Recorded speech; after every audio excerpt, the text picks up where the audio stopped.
El golpe del mazo del juez Ríos contra la mesa resonó en la sala del tribunal como un trueno, pero no fue tan fuerte como el estallido en mi propio pecho. Después de 15 años criando a mis nietos, Isabel y Gabriel, como si fueran mis propios hijos, mi hija Valeria, de 38 años, apareció de la nada con un abogado de traje caro, acusándome de secuestro. Ella ni siquiera miró a los ojos de los niños que abandonó. Su mirada estaba fija solo en mí y en el sobre amarillo que sostenía entre mis manos temblorosas, un sobre que contenía la verdad que ella jamás imaginó que guardaría por tanto tiempo. Esta historia es el testimonio de que el amor de abuela puede ser una fortaleza inexpugnable, antes de que descubran la impactante verdad que ese sobre contenía. Les pido que se suscriban al canal y me cuenten en los comentarios desde qué ciudad de nuestro México o del mundo me están leyendo. Queremos que nuestras historias lleguen muy lejos. Ahora sí, volvamos a la sala del tribunal y al momento que cambió todo.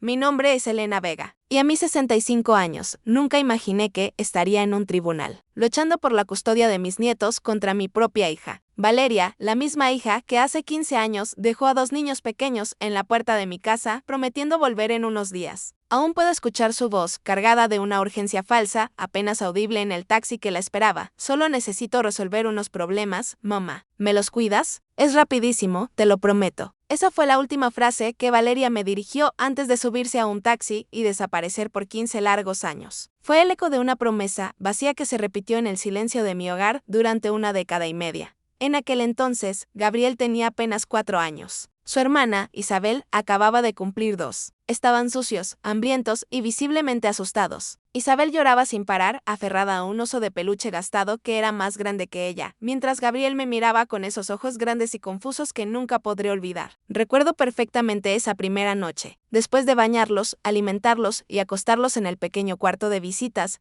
Gabriel me preguntó con su voz diminuta, apenas un susurro que me rompía el alma: «Mamá, ¿regresas pronto?» «Claro que sí, mi amor», le respondí con el nudo en la garganta, rezando a todos los santos para que mis palabras se hicieran realidad.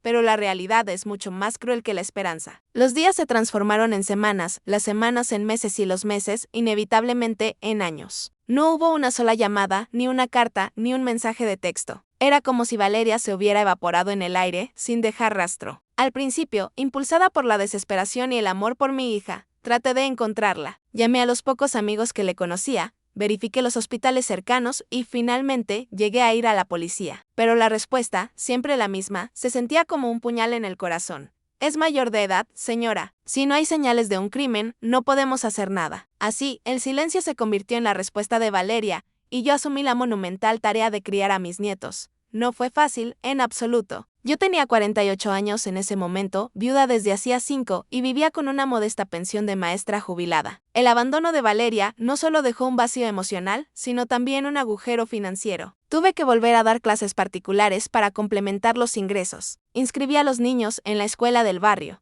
Los llevé al pediatra, compré ropa nueva, juguetes que no pedían y útiles escolares que me desangraban el bolsillo. Aprendí, a base de ensayo y error, a trenzar el pelo fino y sedoso de Isabel, a jugar fútbol con un Gabriel que se reía a carcajadas, y a contarles cuentos para dormir que lograran espantar las pesadillas frecuentes que venían con el trauma del abandono. Las primeras semanas fueron un infierno. Los niños lloraban por su madre todas las noches. Isabel, por ser más pequeña, se adaptó un poco más rápido a mi presencia, pero Gabriel sufría terriblemente. Se negaba a comer, tenía ataques de rabia incontrolables y, a menudo, mojaba la cama. El pediatra, preocupado por la regresión, recomendó un psicólogo infantil. «Es normal», me explicó la doctora Jimena con calma. «Está lidiando con el abandono de la única manera que un niño de su edad puede. Necesitamos ayudarlo a procesar esos sentimientos». El dolor de mi nieto era un espejo de mi propia impotencia y sabía que tenía que hacer algo más que solo amarlos. Fue en esa época de constante angustia que decidí solicitar la custodia legal. Necesitaba desesperadamente tener la autorización legal para tomar decisiones médicas importantes, inscribirlos en la escuela sin contratiempos e incluirlos en mi plan de salud, que era la única garantía de que tendrían atención de calidad. La jueza designada para el caso, la Dra. Carmen Sánchez, era una mujer sensata y compasiva, una luz en la oscuridad legal. Durante la audiencia, me dijo con una firmeza que me tranquilizó: «Señora Vega, hicimos todos los intentos legales para localizar a su hija. Publicamos edictos, notificamos a todos los organismos competentes. En la ausencia de respuesta, y considerando el abandono material y afectivo documentado, le concedo a usted la custodia provisional de los niños.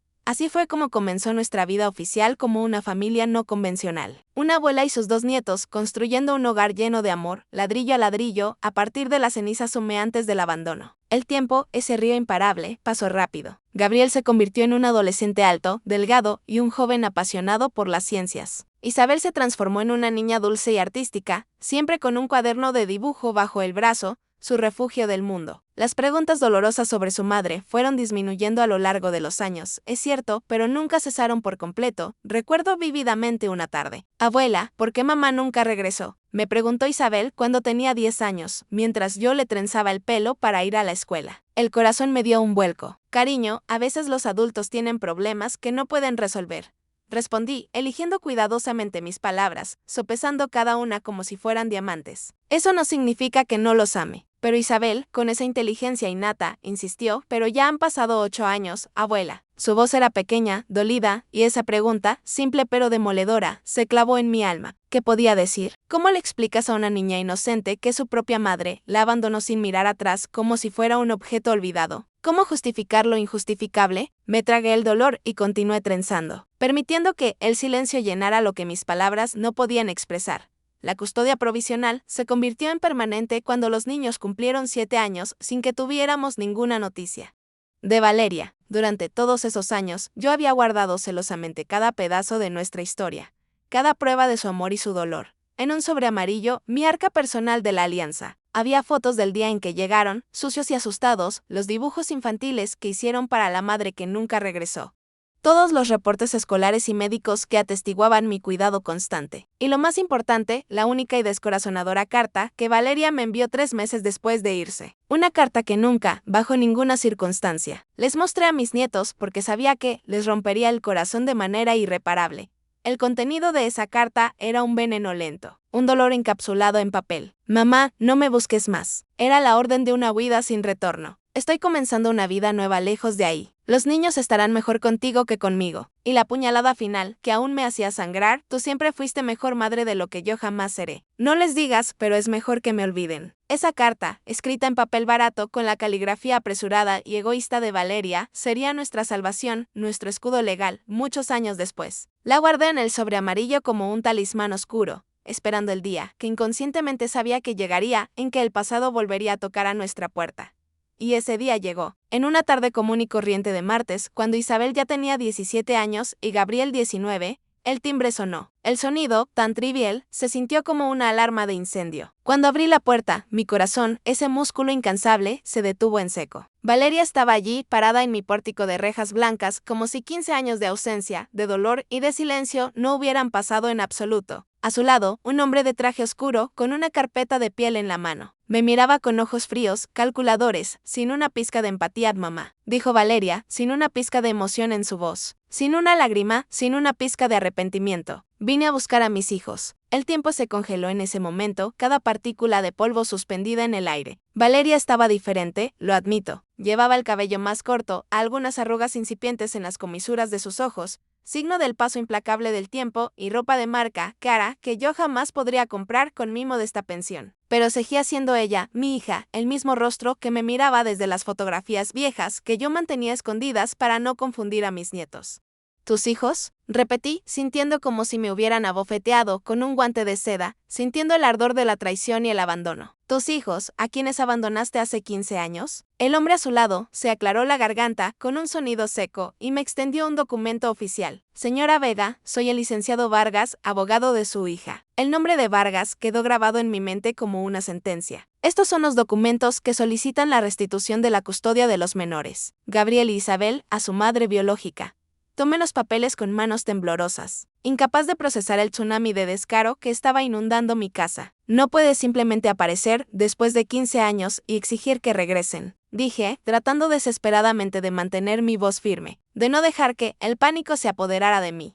Ni siquiera te conocen ya, Valeria. La respuesta de ella fue cortante, fría como el hielo, soy su madre. Tengo derechos legales. Fue en ese momento exacto que escuché un ruido sordo detrás de mí. Isabel estaba parada en el pasillo, su rostro pálido como el papel de los documentos. Acababa de llegar de la escuela de arte y había escuchado cada palabra de la conversación, cada frase hiriente. Mamá, su voz fue solo un susurro ahogado, una nota de dolor. Los ojos de Valeria se abrieron ligeramente al ver a su hija, ahora una adolescente casi adulta, no la bebé que había dejado abandonada. Por un segundo fugaz, un relámpago en la oscuridad, vi algo que podría haber sido emoción cruzar su rostro, pero desapareció rápidamente, reemplazado por la máscara de la frialdad. Isabel, dijo, intentando forzar una sonrisa incómoda, mira cuánto has crecido. Isabel no se movió, se quedó allí, congelada, sus ojos recorriendo el rostro de la mujer que solo conocía por unas pocas fotografías viejas y amarillentas que yo había guardado. ¿Por qué estás aquí ahora?, preguntó Isabel, su voz temblando por la indignación y el miedo.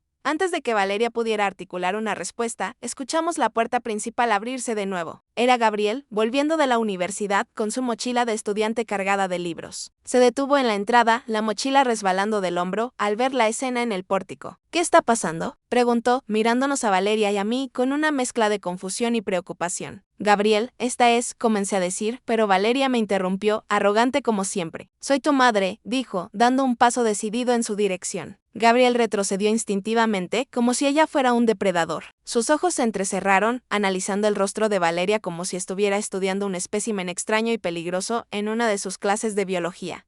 ¿Mi madre?, repitió, su voz cargada de una amargura tan profunda que me partió el corazón en 1000 pedazos. Nos abandonaste cuando yo tenía 4 años. Mi madre es mi abuela Elena. Valeria pareció aturdida por la contundencia de sus palabras, pero su abogado intervino rápidamente como un caballero que protege a su dama. Joven, entendemos que esta es una situación emocionalmente difícil, pero su madre biológica está aquí para retomar su papel, su responsabilidad. Pasó por circunstancias muy difíciles que le impidieron estar presente en sus vidas, pero ahora está lista para reasumir sus responsabilidades como madre. Gabriel soltó una risa sin humor, un sonido seco y vacío. ¿Responsabilidades después de 15 años? Sacudió la cabeza con desprecio. Abuela, ¿qué está pasando de verdad? Respiré hondo, luchando por recuperar mi equilibrio y mi dignidad. Tal vez sea mejor continuar esta conversación dentro de la casa, sugerí con la voz tensa, aunque lo último que quería era dejar que Valeria y su abogado pusieran un pie en nuestro hogar, en nuestro santuario de paz. Los condujimos a todos a la sala de estar,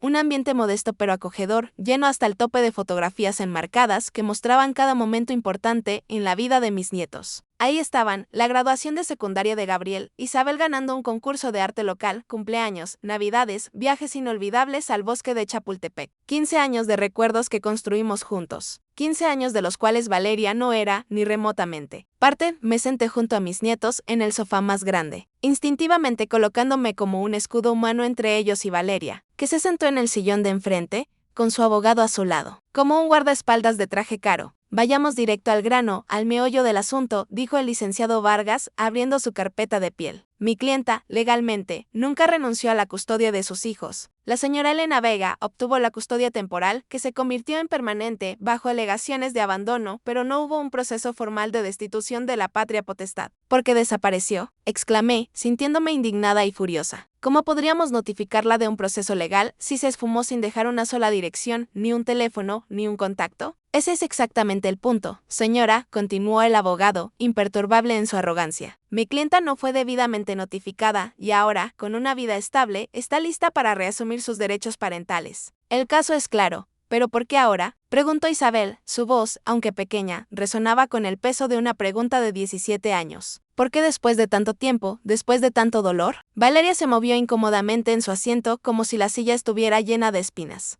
Yo no estaba bien cuando los dejé con la abuela, comenzó a decir, ensayando un discurso que sonaba aprendido, hueco. Estaba pasando por un momento muy difícil, con una depresión profunda, sin dinero, sin apoyo de nadie. Pensé sinceramente que estarían mejor con ella que conmigo. ¿Y qué cambió ahora?, preguntó Gabriel, cruzando los brazos, su rostro un bloque de escepticismo. Ahora estoy estable. Tengo un buen empleo, una casa bonita en Guadalajara. Puedo darles una vida mejor, mejores oportunidades, las que se merecen. Algo en la manera en que hablaba, en el brillo de sus ojos, no parecía sincero, sonaba a falsedad. Sus ojos, esquivos, evitaban los nuestros, enfocándose en un punto distante en la pared, como si el techo pudiera darle la respuesta. ¿Y cómo supiste dónde encontrarnos después de tanto tiempo?, pregunté, sintiendo que una sospecha fría crecía en mi pecho, una semilla de certeza. Valeria y su abogado intercambiaron una mirada rápida, un relámpago de entendimiento mutuo. Siempre supe dónde estaban, respondió ella vagamente, la mentira colgando en el aire. Pero yo conocía a mi hija, la conocía mejor que a mí misma. Y sabía en ese momento que me estaba mintiendo de frente. Sin pudor, fue Isabel, con su honestidad brutal, quien rompió el tenso silencio que siguió a la mentira. No quiero oír, dijo simplemente, con una firmeza que no había escuchado antes. Yo tampoco, agregó Gabriel, uniendo su voz a la de su hermana. Nuestra vida está aquí, con la abuela. El abogado sonrió con condescendencia, como si estuviera hablando con niños caprichosos. Entendemos que esta es una situación emocionalmente compleja para ustedes, jóvenes, pero legalmente, su madre tiene prioridad en la custodia, especialmente en el caso de Isabel, que todavía es menor de edad. Sentí que mi sangre se helaba en las venas, un escalofrío de pánico. ¿Estaban en lo cierto? Después de todo lo que pasé, después de 15 años criando a estos niños con amor y sacrificio, ¿la ley todavía favorecería a la mujer que los abandonó a su suerte? Vamos a resolver esto de la manera correcta, continuó el abogado, su voz de terciopelo. Tenemos una audiencia marcada con el juez Armando Fuentes para la próxima semana. Hasta entonces, recomiendo, señora, que prepare a los niños para la transición, para su nueva vida. ¿Transición? Repetí, incrédula y ofendida. Habla como si estuviéramos tratando con objetos, no con personas, no con niños con sentimientos y voluntad propia. Valeria finalmente me miró a los ojos, con una frialdad sorprendente. Mamá, no lo hagas más difícil de lo que ya es, me dijo con un tono de amenaza contenida. Sé que los cuidaste bien, pero son mis hijos. Yo soy la madre biológica. Fue entonces cuando algo dentro de mí estalló. La rabia contenida de 15 años, la impotencia, el dolor, todo se liberó como un volcán. Tus hijos. Mi voz salió más alta de lo que pretendía, con la fuerza de la verdad. ¿Dónde estabas cuando Isabel tuvo neumonía a los 6 años y tuvimos que pasar 3 noches en el hospital, sin dormir, temiendo por su vida? ¿Dónde estabas cuando Gabriel sufría bullying en la escuela porque no tenía una madre para asistir al Día de las Madres, mirando con envidia a los demás? ¿Dónde estabas en todas las noches que lloraron, llamándote, soñando que regresabas? Gabriel puso su mano en mi hombro, intentando desesperadamente calmarme, intentando ser el adulto que yo ya no podía ser. Abuela, me dijo con ternura, pero yo no podía parar. 15 años de dolor reprimido finalmente encontraban una salida catártica. ¿Tienes idea de lo que es explicarle a un niño de 5 años por qué su madre nunca regresó, por qué no lo amaba lo suficiente? ¿Tienes idea de las cicatrices emocionales, invisibles pero profundas, que dejaste en ellos, que aún los atormentan? Valeria se levantó abruptamente de su asiento, nerviosa, como si mis palabras fueran dardos envenenados. Por eso estoy aquí ahora, para arreglar las cosas, para compensar el tiempo perdido, gritó. No hay nada que arreglar, respondió Gabriel, su voz extrañamente tranquila y firme, con la madurez que me había robado la vida. Construimos nuestra vida sin ti. Estamos bien, estamos completos. No entienden, dijo Valeria, su voz traicionando un tono de desesperación y de avaricia. ¿Puedo darles mucho más de lo que tienen aquí? En esta casa, escuela particular para Isabel, una mejor universidad para ti, Gabriel, viajes, ropa de marca, un futuro brillante lleno de posibilidades. Fue en ese momento, con la palabra dinero flotando en el aire, que me di cuenta de la verdad como un relámpago en la oscuridad. No se trataba de amor maternal, no era arrepentimiento. Se trataba de algo más oscuro, de una avaricia palpable. ¿Qué pasó, Valeria? Pregunté lentamente, mi voz ya no gritaba, sino que era un susurro peligroso. ¿Por qué después de 15 años de silencio absoluto, apareces de repente queriendo a tus hijos de vuelta? ¿Qué cambió realmente, además del dinero que quieres prometerles? Antes de que ella pudiera responder, su abogado intervino de nuevo, eludiendo la verdad. Señora Vega, le sugiero enfáticamente que contrate a un abogado para que la represente en el tribunal. Mientras tanto, sería prudente, legalmente hablando, que comience a preparar a los menores para el cambio, para su nueva vida en Guadalajara. Se levantaron para irse, arrogantes y confiados, pero antes de que llegaran a la puerta, mi voz, ahora una sentencia de hierro, los detuvo. No se van a llevar a mis nietos a ningún lado. Licenciado, no sin una pelea legal. El licenciado Vargas sonrió, pero no era una sonrisa amigable, sino una mueca de desprecio. Ya veremos, señora, ya veremos quién gana en la corte. Después de que Valeria y su abogado se fueron, la casa quedó inmersa en un silencio pesado y espeso, como si una bomba hubiera explotado y solo quedara el humo. Isabel corrió a su cuarto y azotó la puerta, el sonido de su rabia y su miedo. Gabriel se quedó en la sala, con la expresión vacía, como si todavía intentara procesar el surrealista evento. Ella no puede simplemente aparecer y llevarnos, ¿verdad, abuela? Preguntó finalmente, su voz casi no débil por el miedo. Me senté a su lado, tratando de parecer más confiada y fuerte de lo que realmente me sentía por dentro. No, mi amor, no será tan simple así. No lo voy a permitir. Pero por dentro estaba aterrorizada, a pesar de tener la custodia legal durante años. Yo sabía que los tribunales, con su lógica fría, frecuentemente favorecían a los padres biológicos. ¿Y si el juez decidía que Valeria merecía una segunda oportunidad pasando por alto 15 años de abandono? Esa misma noche, después de que Gabriel y Isabel se fueron a dormir, aunque dudaba que alguno de ellos lograra realmente descansar, llamé a mi amiga Cecilia, una abogada de confianza. No era su área de especialidad, pero podía darme una orientación inicial valiosa. Elena, no te voy a mentir, me dijo ella, con su voz calmada, después de que le expliqué toda la situación. Casos como este son extremadamente complicados. El hecho de que tengas la custodia legal desde hace tanto tiempo juega a tu favor, pero ella es la madre biológica. Eso es un peso muy grande. Ella los abandonó, Cecilia, por 15 años, insistí con la voz quebrándose. Lo sé, y eso pesa mucho, pero vas a necesitar pruebas concretas, irrefutables, del abandono. Registros de intentos de contacto, la carta que mencionaste, testigos, que puedan confirmar tu versión de los hechos. Todo es poco. El consejo de Cecilia me dio un camino a seguir en la oscuridad. Tenía que ir más allá de mi palabra contra la de Valeria. Tenía que demostrar su mentira. ¿Y qué hay de su voluntad, Cecilia? Gabriel ya es mayor de edad y Sofía tiene 17. ¿No tienen derecho a decidir? Pregunté, aferrándome a la esperanza. Gabriel sí, por ser mayor. En el caso de Sofía, el juez va a escuchar su opinión, es obligatorio, pero no es garantía de que será determinante para el fallo. Agradecí a Cecilia por su sinceridad y colgué el teléfono. Inmediatamente fui a mi armario, mi pequeño refugio, y retiré una caja antigua, forrada de terciopelo desgastado, donde guardaba el sobre amarillo con todas nuestras memorias y documentos legales. Pasé toda la noche revisando cada papel, cada fotografía, cada registro médico y escolar. Si Valeria quería una guerra legal, yo estaría preparada. No dejaría que se saliera con la suya.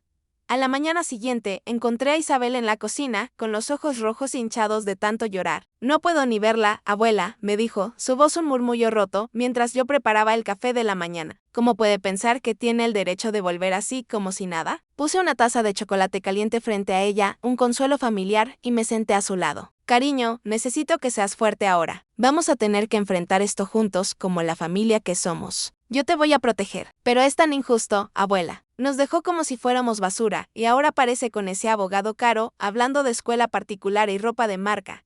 Isabel tenía razón. Había algo profundamente extraño, algo oscuro y no dicho, en el súbito y teatral regreso de Valeria. Mi hija nunca había sido maternal, ni remotamente, incluso cuando todavía vivía con nosotros. Recuerdo cómo se quejaba de las responsabilidades, cómo dejaba a los niños solos por horas mientras salía con amigos, cómo parecía siempre resentida con los deberes de la maternidad. Hay algo que ella no nos está contando, comenté más para mí misma que para Isabel. ¿Cómo qué? Preguntó mi nieta, la curiosidad superando al dolor. No lo sé todavía, pero lo voy a descubrir. Esa tarde, impulsada por la necesidad de verdad, contraté a un detective privado. Federico era un ex policía que ahora trabajaba por cuenta propia, recomendado por mi amiga abogada. No era barato y tendría que usar una parte de mis ahorros, mi colchón de tranquilidad, pero necesitaba entender el verdadero, el auténtico motivo del regreso de Valeria. Necesito que descubras todo sobre su vida en los últimos años, Federico, le expliqué con la voz firme. Dónde trabaja, con quién vive y principalmente, ¿por qué demonios decidió volver ahora, 15 años después, justo en este momento? Federico asintió con la profesionalidad de quien está acostumbrado a las tragedias humanas, anotando los detalles. Voy a necesitar el máximo de información que tenga sobre ella, señora. Última dirección conocida, nombres de amigos, cualquier cosa que pueda darme un punto de partida para la investigación. Le di lo poco que sabía y la dirección, que constaba en los documentos que el abogado Vargas había dejado, mi única pista. Federico prometió resultados, el oro de la verdad, en unos días. Mientras tanto, la fecha de la audiencia se acercaba a pasos agigantados. Contraté al licenciado Romero, un abogado especializado en derecho familiar, también recomendado por Cecilia, mi ángel guardián. Él no me dio grandes esperanzas con la frialdad de su profesión, pero prometió hacerlo humanamente posible. El abandono prolongado es un factor muy fuerte a nuestro favor. Señora Vega, explicó durante nuestra primera consulta, pero necesitamos estar preparados para cualquier argumento, por falso que sea, que ellos puedan presentar en la corte. En la víspera de la audiencia, en medio de mi ansiedad, Federico me llamó. La voz de mi detective al otro lado de la línea era urgente y grave. Señora Elena, encontré información muy interesante y muy comprometedora sobre su hija. Mi corazón se aceleró, sintiendo que la verdad estaba cerca. ¿Qué descubriste? Dime, por favor. Valeria está con serios problemas financieros. Trabaja como gerente en una tienda departamental, pero tiene deudas enormes. Su apartamento está hipotecado y está atrasada en los pagos. Está al borde de la quiebra. Eso no tiene sentido, respondí confundida. Ella aparecía aquí hablando de escuelas particulares y universidades caras, como si le sobrara el dinero. Hay más, señora, continuó Federico. Hace 3 semanas, ella recibió una notificación oficial. Estaba guardada entre los documentos en su mesa de noche. Conseguí una foto cuando visité el apartamento, haciéndome pasar por repartidor. ¿Qué tipo de notificación, Federico? No me dejes en ascuas. Del despacho de abogados Almeida y Franco. Es sobre una herencia. Sentí que mi estómago se hundía, un presentimiento oscuro. Herencia. Sí, señora. Su hermano, Carlos Vega, falleció hace 2 meses. Carlos. Mi hermano, el tío de los niños, vivía en el extranjero hacía décadas, manteniendo poco contacto con nosotros, pero siempre enviaba regalos cariñosos en las fechas importantes para Gabriel y Isabel. Yo había recibido la noticia de su muerte, por supuesto, pero no sabía los detalles de su testamento. ¿Cuánto? Pregunté, mi voz un susurro de sorpresa y comprensión. Aproximadamente 500,000 pesos para cada uno de los muchachos. Pero hay una condición. La condición. Siempre hay una. El dinero solo puede ser accedido cuando cumplan 21 años, a menos que sea para gastos educativos, mediante la aprobación del tutor legal. Todo tuvo sentido, de repente. Con una claridad dolorosa. Valeria no estaba interesada en reencontrarse con sus hijos, en el amor. Ella quería el dinero, la herencia, su tabla de salvación financiera. Federico, ¿puedes probar esto? ¿Puedes conseguir documentos que muestren que ella solo apareció después de saber de la herencia? Ya estoy trabajando en eso, señora, me tranquilizó. La notificación es de hace 3 semanas y ella contrató al abogado 2 días después. La correlación es obvia. Estoy tratando de conseguir los registros telefónicos para probar que contactó al despacho Almeida y Franco antes de iniciar la solicitud de custodia. Eso será la prueba irrefutable. Hazlo lo más rápido posible, Federico. La audiencia es mañana. El golpe del mazo del juez Ríos contra la mesa resonó en la sala del tribunal como un trueno, pero no fue tan fuerte como el estallido en mi propio pecho. Después de 15 años criando a mis nietos, Isabel y Gabriel, como si fueran mis propios hijos, mi hija Valeria, de 38 años, apareció de la nada con un abogado de traje caro, acusándome de secuestro. Ella ni siquiera miró a los ojos de los niños que abandonó. Su mirada estaba fija solo en mí y en el sobre amarillo que sostenía entre mis manos temblorosas, un sobre que contenía la verdad que ella jamás imaginó que guardaría por tanto tiempo. Esta historia es el testimonio de que el amor de abuela puede ser una fortaleza inexpugnable. Antes de que descubran la impactante verdad que ese sobre contenía, les pido que se suscriban al canal y me cuenten en los comentarios desde qué ciudad de nuestro México o del mundo me están leyendo. Queremos que nuestras historias lleguen muy lejos. Ahora sí, volvamos a la sala del tribunal y al momento que cambió todo. Mi nombre es Elena Vega, y a mis 65 años, nunca imaginé que estaría en un tribunal, luchando por la custodia de mis nietos contra mi propia hija. Valeria, la misma hija que hace 15 años dejó a 2 niños pequeños en la puerta de mi casa, prometiendo volver en unos días. Aún puedo escuchar su voz, cargada de una urgencia falsa, apenas audible en el taxi que la esperaba. Solo necesito resolver unos problemas, mamá. ¿Me los cuidas? Es rapidísimo, te lo prometo. Esa fue la última frase que Valeria me dirigió antes de subirse a un taxi y desaparecer por 15 largos años. Fue el eco de una promesa vacía que se repitió en el silencio de mi hogar durante una década y media. En aquel entonces, Gabriel tenía apenas 4 años. Su hermana, Isabel, acababa de cumplir 2. Estaban sucios, hambrientos y visiblemente asustados. Isabel lloraba sin parar, aferrada a un oso de peluche gastado que era más grande que ella, mientras Gabriel me miraba con esos ojos grandes y confusos que nunca podré olvidar. Recuerdo perfectamente esa primera noche. Después de bañarlos, alimentarlos y acostarlos en el pequeño cuarto de visitas, Gabriel me preguntó con su voz diminuta, apenas un susurro que me rompía el alma, «Mamá, ¿regresas pronto?» «Claro que sí, mi amor», le respondí con el nudo en la garganta, rezando a todos los santos para que mis palabras se hicieran realidad.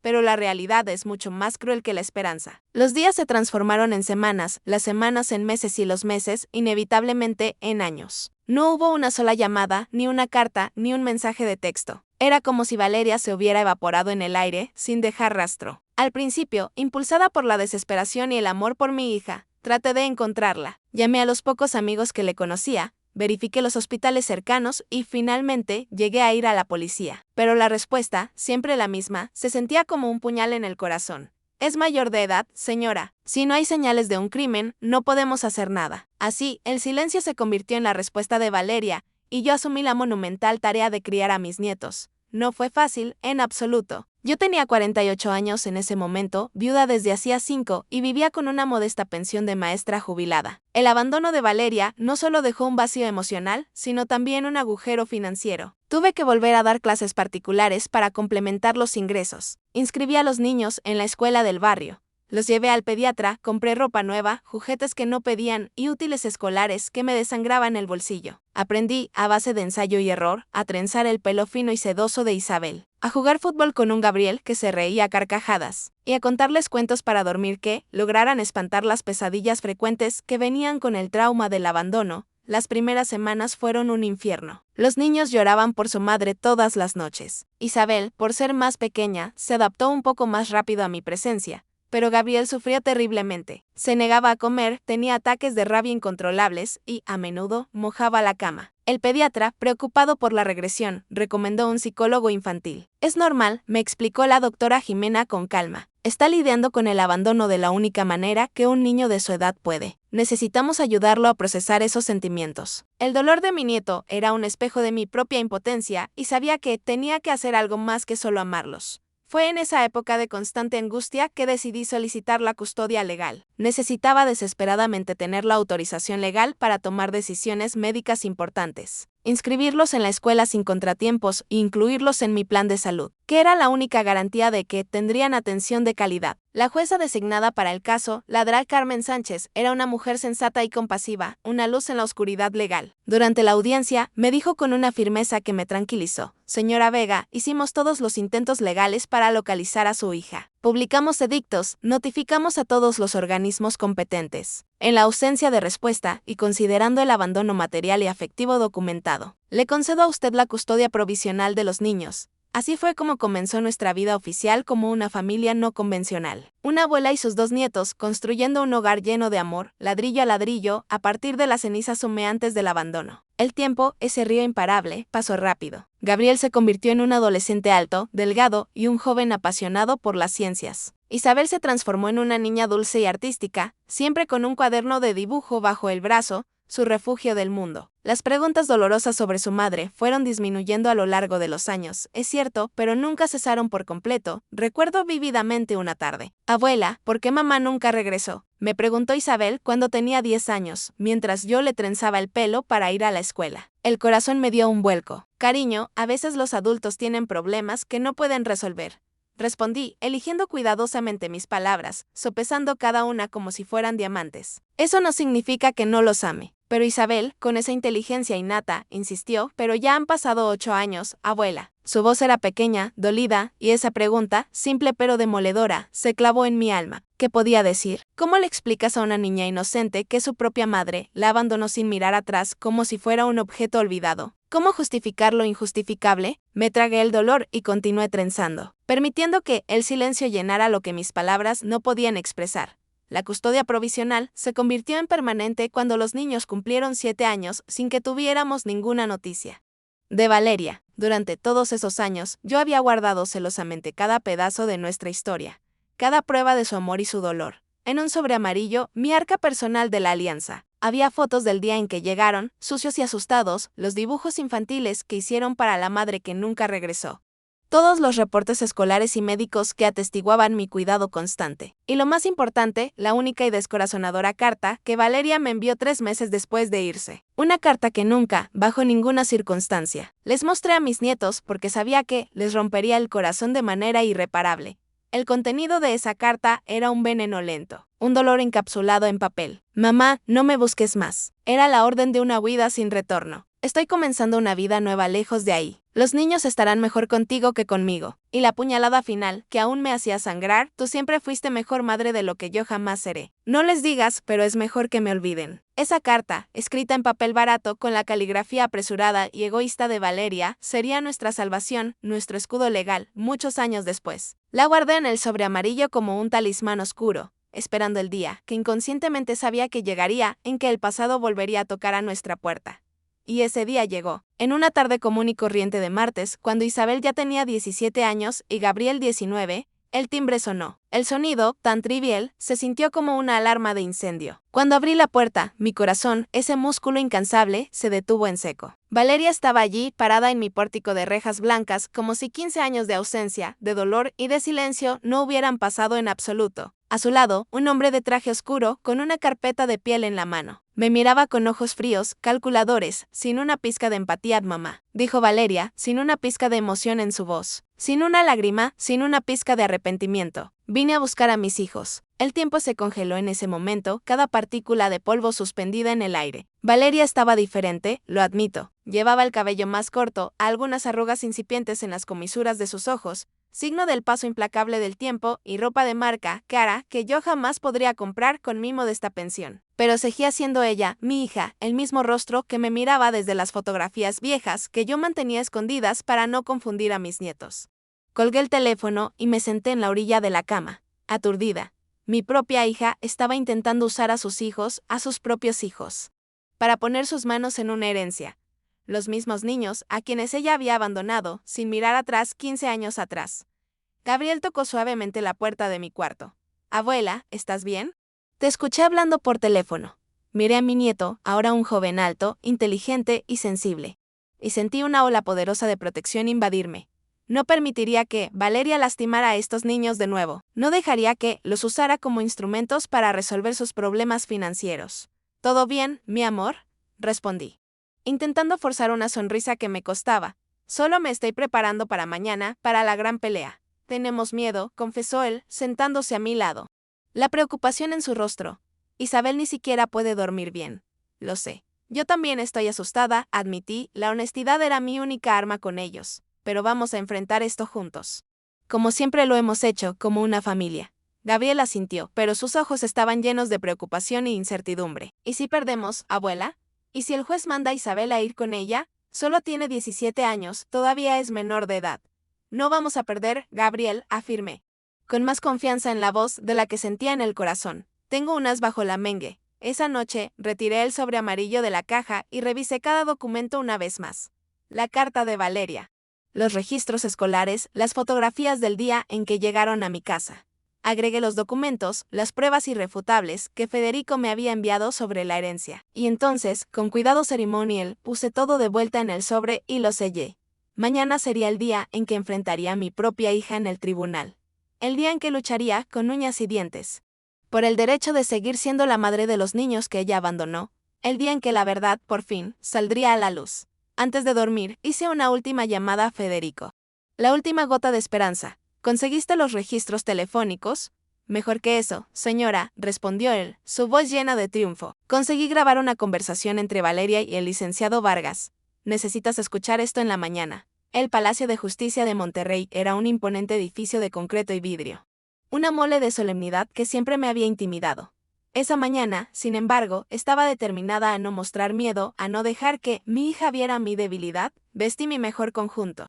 Una falda azul marino y un blazer gris perla que guardaba para ocasiones especiales, y recogí mi cabello gris en un moño elegante. Quería parecer digna, responsable y fuerte a los ojos del juez Ríos. Gabriel y Isabel también se vistieron formalmente. Mi nieto, con una camisa de vestir impecable y pantalón oscuro, y Sofía con un vestido simple, pero adecuado. Estábamos unidos, una muralla de tres. Listos para enfrentar lo que viniera. Nuestro abogado, el licenciado Romero, nos encontró en la entrada. Parecía confiado. Pero noté la preocupación en sus ojos cuando nos saludó. Conseguí incluir los nuevos documentos que me enviaste anoche, señora Vega, dijo en voz baja, con un tono de advertencia. Pero no puedo garantizar que el juez los acepte. Fueron presentados demasiado sobre la hora límite. Tiene que aceptarlos, licenciado. Respondí firmemente. Es la prueba irrefutable de que Valeria está mintiendo sobre sus intenciones. Entramos en la sala de audiencias, un lugar de madera oscura y tensión palpable. Inmediatamente vi a Valeria y a su abogado, ya sentados del otro lado. Ella usaba un vestido elegante y un maquillaje cuidadoso, pareciendo la imagen perfecta de la madre responsable que quería desesperadamente proyectar. Cuando nos vio, intentó forzar una sonrisa a Gabriel y Isabel, pero ambos desviaron la mirada con desprecio. El juez Ríos era un hombre de mediana edad con cabello canoso y una expresión grave, una figura de autoridad innegable. Entró en la sala y todos nos levantamos en respeto.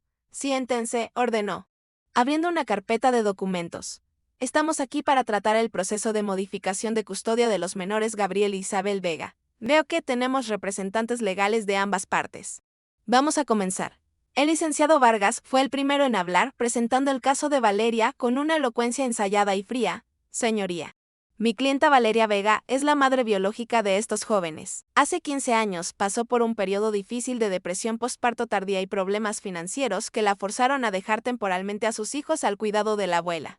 Un sacrificio por su bienestar, temporalmente, casi me ahogo con la palabra, la hipocresía me sofocaba. 15 años no tenía nada de temporal. Durante ese periodo, continuó el abogado. Imperturbable, mi clienta buscó tratamiento, reestructuró su vida y ahora está estable emocional y financieramente, lista para reasumir su papel de madre, su derecho. Ella nunca renunció formalmente a la custodia de sus hijos y ahora desea ejercer sus derechos maternales, los cuales le corresponden por ley. El juez escuchó atentamente, tomando notas meticulosas. Enseguida, se volvió hacia el licenciado Romero, nuestro abogado. La defensa puede presentar sus argumentos. Nuestro abogado se levantó, ajustándose los lentes con un gesto familiar. Señoría, los hechos son simples, brutales en su sencillez. Hace 15 años, Valeria Vega dejó a sus hijos en la puerta de la casa de su madre. La señora Elena, y desapareció, se esfumó. No hubo llamadas, cartas o cualquier tipo de contacto. Mi clienta, Elena Vega, crió a estos niños sola, con sus propios y modestos recursos, con su pensión, proporcionando amor, educación y estabilidad. Hizo una pausa dramática, dejando que el peso de la verdad cayera en la sala. Durante esos 15 años, la señora Elena obtuvo la custodia legal a través de los medios apropiados, cumpliendo con la ley. Intentó localizar a su hija por todos los medios posibles, inclusive anuncios en periódicos. Como exige la ley. Nunca hubo respuesta de la fugitiva. Gabriel y Isabel construyeron sus vidas enteras considerando a la abuela como su verdadera madre, la única que conocen. Ahora, súbitamente, después de 15 años de abandono completo. Valeria Vega reaparece, exigiendo la custodia, como si fuera un objeto que extravió. El juez se volvió hacia Valeria, su rostro sin emociones. Señora Vega, ¿puede explicarnos por qué se mantuvo tanto tiempo, sin contacto con sus hijos? Valeria se acomodó en la silla y carraspeó, intentando parecer vulnerable y arrepentida, con un acto bien ensayado. Señoría, yo estaba en un momento muy difícil de mi vida. Repitió su excusa hueca, sufría de depresión grave y no tenía condiciones emocionales ni financieras de cuidar de mis hijos. Dejarlos con mi madre fue la decisión más difícil que he tomado. Pero creí que sería lo mejor para ellos hasta que yo pudiera recuperarme. ¿Y le tomó 15 años recuperarse, señora?, preguntó el juez, arqueando una ceja con escepticismo. Yo tuve recaídas. Señoría, respondió ella, evitando mirar directamente al juez, cambié de ciudad. Intenté reconstruir mi vida. Cuando finalmente estaba estable, tuve miedo de volver. Miedo de que me odiaran. De que mi madre hubiera puesto a los niños en mi contra con sus mentiras. Casi me levanté para protestar por la injuria, pero el licenciado Romero puso una mano gentilmente en mi brazo, silenciándome. ¿Y qué cambió ahora?, continuó el juez, taladrando con la mirada a Valeria. ¿Por qué decidió volver justamente en este momento? Valeria dudó por un segundo. Tan rápido que solo yo, su madre, lo notaría. Me di cuenta de que el tiempo estaba pasando y que estaba perdiendo los momentos importantes de la vida de mis hijos. Mintió. Con un tono afectado, quería reconectar con ellos antes de que fuera demasiado tarde. ¿Demasiado tarde para qué exactamente?, presionó el juez. Como un cirujano que busca la herida. Para crear lazos, para conocerlos, señoría, respondió ella rápidamente. Para ser una madre para ellos, la que se merecen. El juez asintió, sin demostrar si le creía o no. Enseguida, se dirigió a mí. Señora Elena Vega, ¿puede describir cómo fue criar a sus nietos todos estos años? Respiré hondo, intentando organizar 15 años de memorias, de amor y sacrificio, en unas pocas frases coherentes. Al principio fue difícil. Señoría, yo ya tenía 48 años cuando ellos llegaron, viuda, viviendo de una pensión modesta. Tuve que volver a dar clases particulares para complementar los ingresos. Para que no les faltara nada, pero nunca les faltó nada esencial. Comida en la mesa, ropa limpia, cuidados médicos. Y lo más importante, nunca faltó amor. Miré a mis nietos, sintiéndome abrumada por la emoción y el orgullo. Gabriel sufrió mucho al comienzo. Tenía pesadillas, mojaba la cama, preguntaba por su madre constantemente. Isabel era muy pequeña, se adaptó más fácilmente. Pero también tuvo sus momentos de angustia. Busqué ayuda psicológica para ambos, a pesar de mis pocos recursos. Asistí a todas las reuniones escolares, fiestas de cumpleaños, presentaciones de arte. Estuve presente en cada momento importante de sus vidas. ¿Usted intentó localizar a su hija durante ese periodo?, preguntó el juez. Sí, señoría. Llamé a los amigos que le conocía, verifiqué hospitales, fui a la policía. Cuando inicié la solicitud de custodia, el tribunal publicó edictos en periódicos conforme a la ley. Nunca hubo respuesta. Nunca. El juez volteó algunas páginas de su proceso. Veo que la señora obtuvo la custodia provisional que se convirtió en permanente después de 7 años sin contacto de la madre biológica. Eso. Es correcto, señora.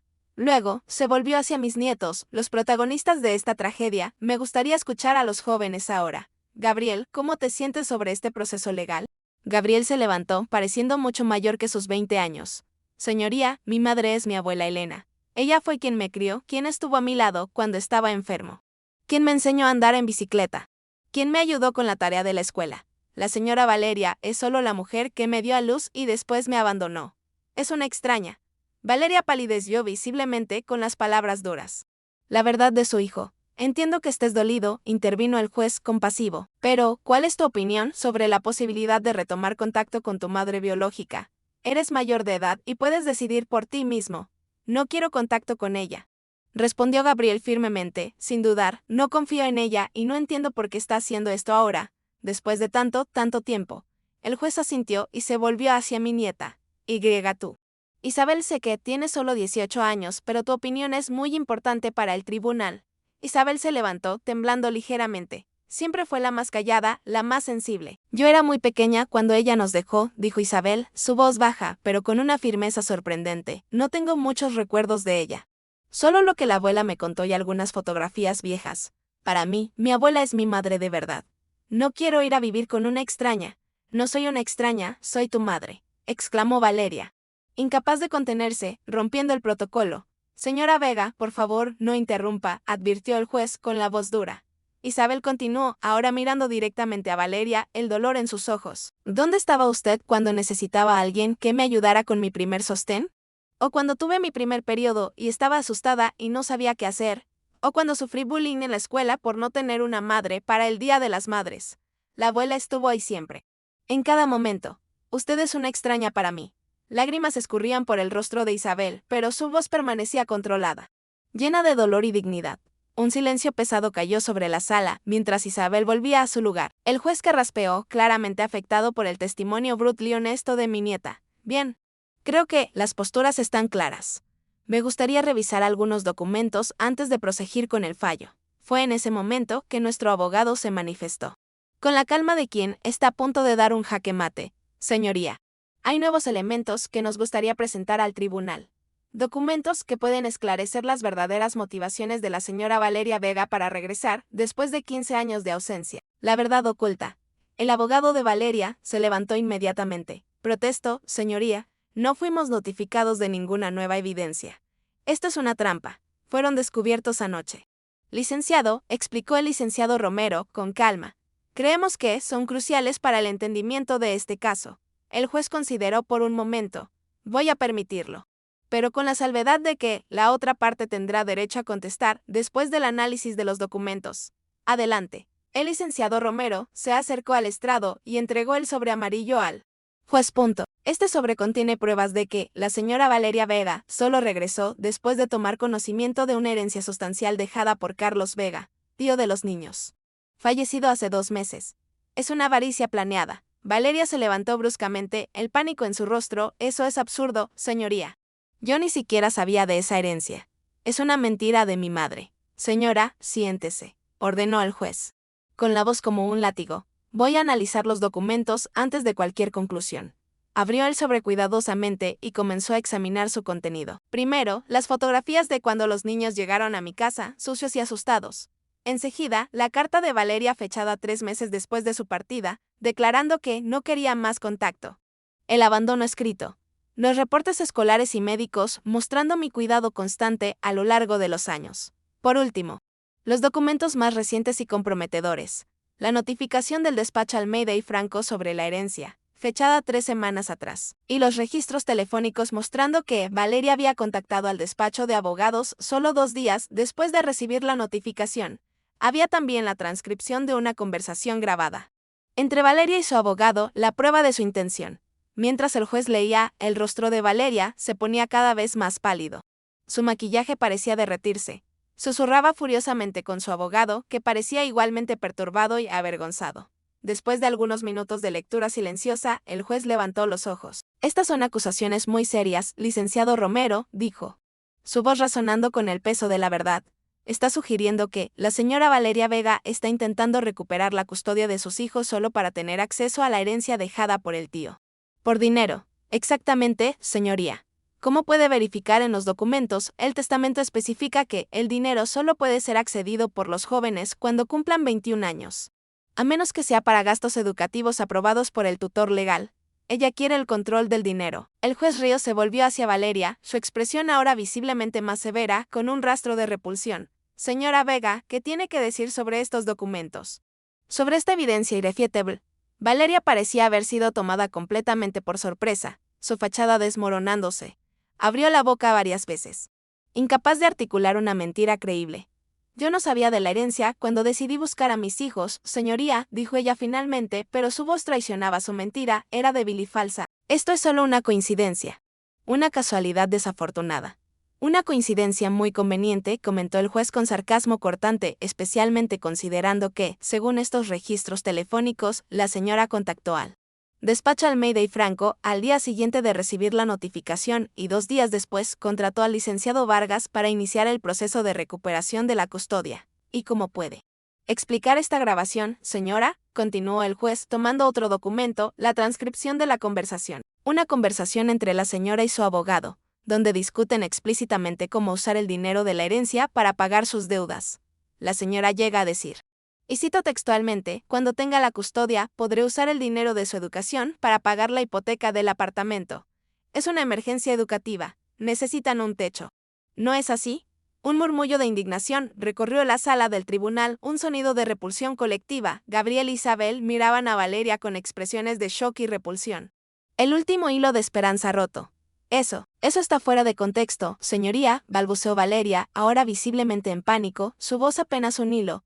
Su abogado se levantó, intentando desesperadamente salvar la situación legal. Señoría, cuestionamos la legalidad de esa grabación. Fue obtenida sin consentimiento y, por lo tanto, no debería ser admitida como prueba.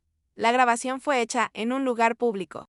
En el café cerca del despacho del señor Vargas, respondió el licenciado Romero con calma. De acuerdo con la jurisprudencia actual, las conversaciones en lugares públicos no tienen expectativa de privacidad, especialmente cuando involucran potencial fraude. La evidencia es legal. El juez parecía cada vez más perturbado por la avaricia de Valeria. Mientras continuaba leyendo los documentos. Señora Valeria Vega, dijo finalmente, con un tono de decepción en la voz. Estas evidencias levantan serias preguntas sobre sus reales intenciones como madre, sumadas al historial de abandono prolongado y a la clara preferencia manifestada por los jóvenes. Tengo elementos suficientes para tomar una decisión en el mejor interés de los niños. Mi corazón latía tan fuerte que pensé que todos en la sala podían oírlo. Sostuve las manos de Gabriel e Isabel, que se sentaron más cerca de mí, una unidad inquebrantable. Con base en las evidencias presentadas y en el mejor interés de los jóvenes involucrados, continuó el juez, su voz firme. Mantengo la custodia permanente de Isabel Vega con la abuela, Elena Vega, hasta que cumpla la mayoría de edad. La abuela es, de facto, la madre de la menor. En cuanto a Gabriel, siendo ya mayor de edad, tiene el derecho de decidir por sí mismo, y manifestó claramente su voluntad, su deseo, de permanecer con la abuela. Sentí un alivio tan grande que lágrimas silenciosas comenzaron a escurrir por mi rostro. Gabriel apretó mi mano con fuerza, un gesto de triunfo, mientras Isabel sollozaba silenciosamente a mi lado, liberando la tensión. Pero el juez no había terminado con la madre irresponsable. Además, considerando el evidente intento de manipular el sistema judicial para obtener ventaja financiera a expensas de sus hijos, estoy emitiendo una orden de restricción contra Valeria Vega, prohibiéndole acercarse a menos de 100 metros de Elena Gabriel e Isabel Vega por el periodo de 1 año. Valeria parecía aturdida, como si no pudiera creer lo que estaba escuchando. La derrota era palpable en su rostro. El tribunal también notificará al Ministerio Público sobre un posible intento de fraude para una investigación adicional. El juez golpeó el mazo. El sonido final de la sentencia. Esta audiencia está clausurada. Mientras nos levantábamos, todavía en shock por la victoria total, Valeria avanzó en nuestra dirección, ignorando las protestas de su abogado. No pueden hacerme esto, gritó, señalándome con el dedo. Pusiste a mis hijos en mi contra con tus mentiras. Son míos, no tuyos. Yo los parí. Guardias de seguridad se acercaron rápidamente, conteniéndola antes de que llegara hasta nosotras, mientras la escoltaban hacia afuera. Ella continuaba gritando acusaciones, su rostro contorsionado por la rabia y el resentimiento. Gabriel puso un brazo protector alrededor de mis hombros. Vámonos a casa, abuela.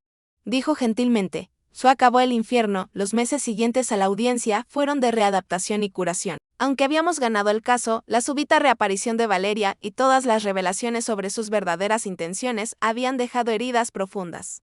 Especialmente en Isabel. ¿Por qué nos odia tanto, abuela?, preguntó mi nieta una noche, mientras yo le trenzaba el cabello antes de dormir. Un ritual sagrado que manteníamos desde que era pequeña. Ella no los odia, querida, respondí, eligiendo cuidadosamente las palabras. Valeria siempre tuvo dificultad para lidiar con sus emociones y responsabilidades. Es un defecto de su carácter. El problema nunca fueron ustedes, mi amor. Siempre fue ella misma, su egoísmo. Pero intentar usarnos así por dinero. ¿Cómo puede hacer eso?, insistió. La traición era profunda. Algunas personas, cuando están desesperadas, hacen cosas terribles, cosas que lamentan, respondí, buscando la empatía. No la excusa. Eso no hace que lo que ella hizo sea correcto, pero tal vez ayude a entender su miseria. Isabel se quedó en silencio por un momento, absorbiendo mis palabras con la madurez que la caracterizaba. ¿Crees que algún día ella cambiará, abuela? ¿Que querrá conocernos de verdad, sin intereses de por medio? La pregunta me tomó por sorpresa.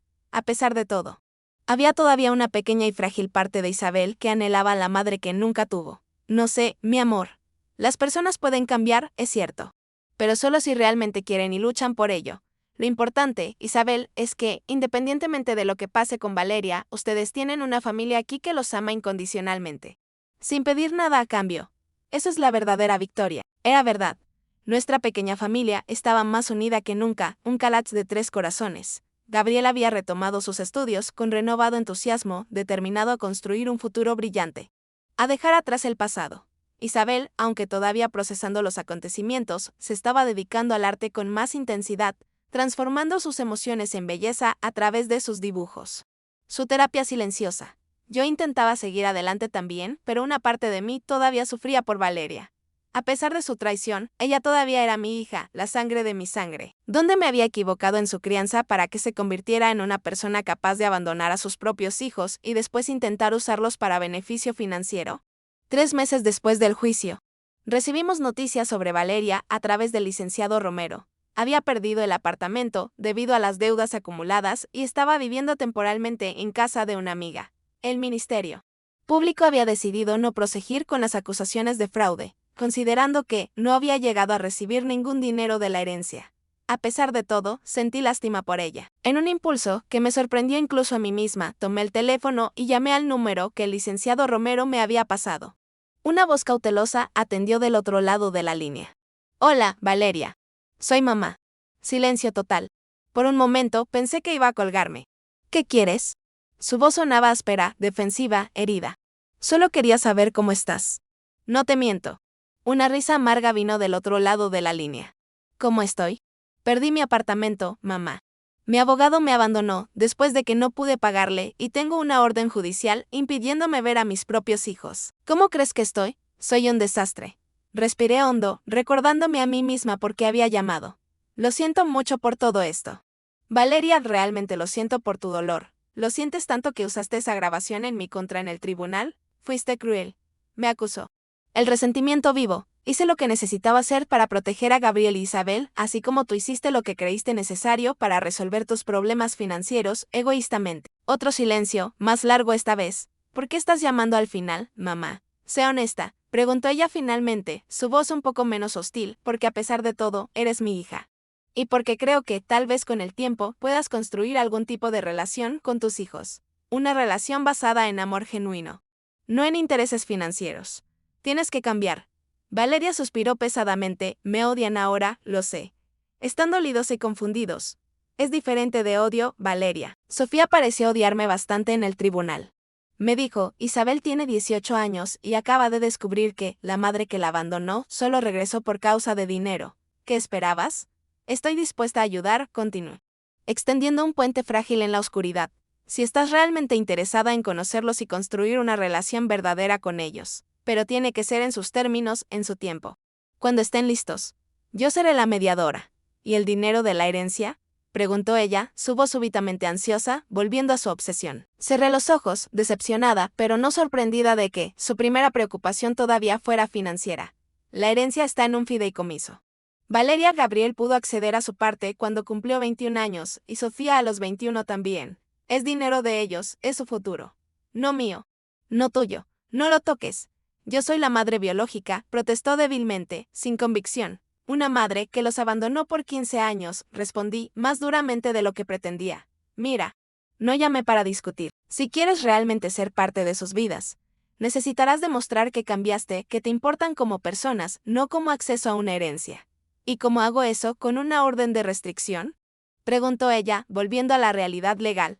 Podemos comenzar con cartas, propuse. Escríbeles, cuéntales sobre tu vida, preguntas sobre la de ellos, sin presión, sin exigencias.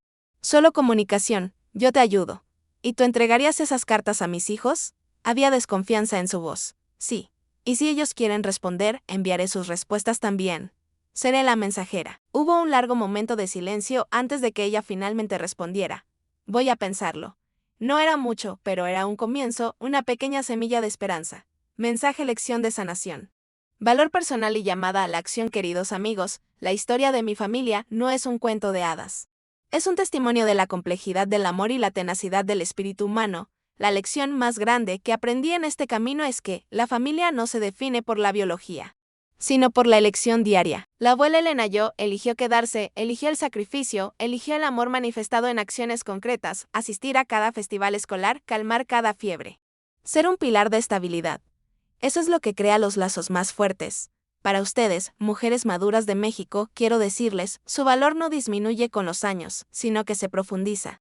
Como las raíces de un árbol viejo y fuerte. No tengan miedo de enfrentar lo imperdonable o de luchar por aquellos que aman. El perdón no borra el pasado, lo sé. Pero crea el espacio para un futuro diferente. El coraje que se necesita para perdonar, para dejar una pequeña rendija de esperanza abierta, es a menudo mayor que la rabia. Valeria está en un camino de redención, imperfecto, lento, pero real. Ella está aprendiendo, tardíamente, que el amor exige humildad, sacrificio y constancia. Y Gabriel y Isabel, esos jóvenes maravillosos, están aprendiendo la lección más difícil, cómo amar a una persona rota, cómo construir algo nuevo a partir de las ruinas del pasado. El amor verdadero es complejo, a veces doloroso, pero es increíblemente resiliente. Si hay una lección para llevarse a casa hoy, es esta: no busquen finales perfectos, busquen finales reales. Busquen la paz en la complejidad de sus vidas. Amen de forma imperfecta, pero completamente. Y en eso, amigas mías, reside la verdadera victoria. Si esta historia les llegó al corazón, si les hizo reflexionar sobre su propia fortaleza, por favor, hagan clic en suscribirse para que sigamos compartiendo estas historias de vida y sanación. Déjenme un comentario contándome qué parte de la historia les pareció más impactante. Las espero en la próxima historia, y no olviden hacerse miembros para tener acceso a contenido exclusivo.